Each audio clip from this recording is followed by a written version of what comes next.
So, how did old doggone crazy Aubrey Lynn Watson meet Breaking Traditions, which is now BT and Betty's Adventures in the Philippines? How did doggone crazy and old Butch meet? We were both engineers in the Marine Corps, and Butch, incidentally, is about 4 years older than I am, and I think that's one of the things why we got along together, because I always kind of got along with people who are a little bit older than me. But let's get along with the story.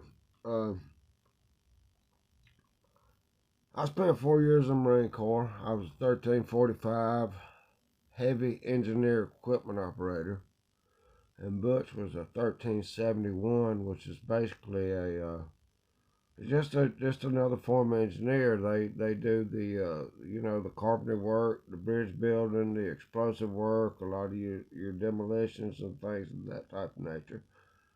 And we had actually went to school at Courthouse Bay at the same time, and we didn't even really know it. But let's progress along to the story. Okay, I spent 4 years in the Marine Corps. In my last year, I got orders to Okinawa, Japan. I was married at the time, and I had just gotten back from Operation Just Cause and Promote Liberty in Panama, and spent a little time back at Camp Lejeune. And my son was about, little Aubrey, who is a veteran now, Army veteran, was about 2.5 months old, and had all my stuff packed up in the U-Haul ready, because I had orders to Okinawa, and that's the morning the Iraqis walked across the Kuwaiti border. Man, that was a trip. So that was a big old deal. It was just crazy. So anyway, all this gets straightened out. I end up getting my stuff hauled back to Alabama, and then my wife ends up going back to Washington State, where she's grown up, and I get to Okinawa. And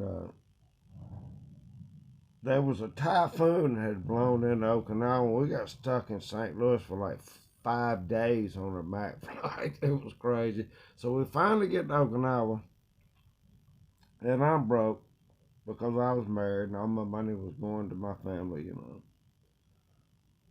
And I had about a half a cigarette. And you get down to Kadena Air Base there, and they haul you up to Camp Hansen, was where I was up at 9th Engineers, Kencho City, Kenville. And so they haul you up there, and you go in battalion, you give them your SRB, your record book, and all that stuff, and then, they type all that in. So, well, you be a Marine, you can go out there and step out on the front porch, man. I'm from Alabama. I went out there. God, it was hot and humid. And it's like this old spring door, just kind of on the up there battalion. So I walk out there on the steps. I ain't got a dime in my pocket. I heard that old door open. Wham! Slam. Reminded me of my grandmother's spring door at her house. And I heard this voice. Said, "Hey, Marine, you ain't got a cigarette, have you?" Oh, wow. That's the first time I'd heard somebody talk like me, and I don't know when. So I said, "Well, hell, I got a half one, but I ain't got nothing to light it with."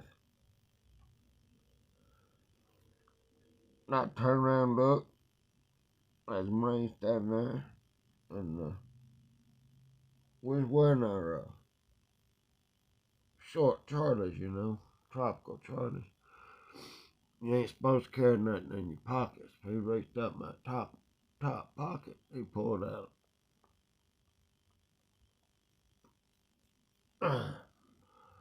old pack of them green matches that come out of MREs.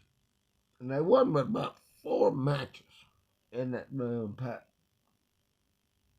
And you got to think, we've been flying on an airplane for about 18 fucking hours from California to Okinawa.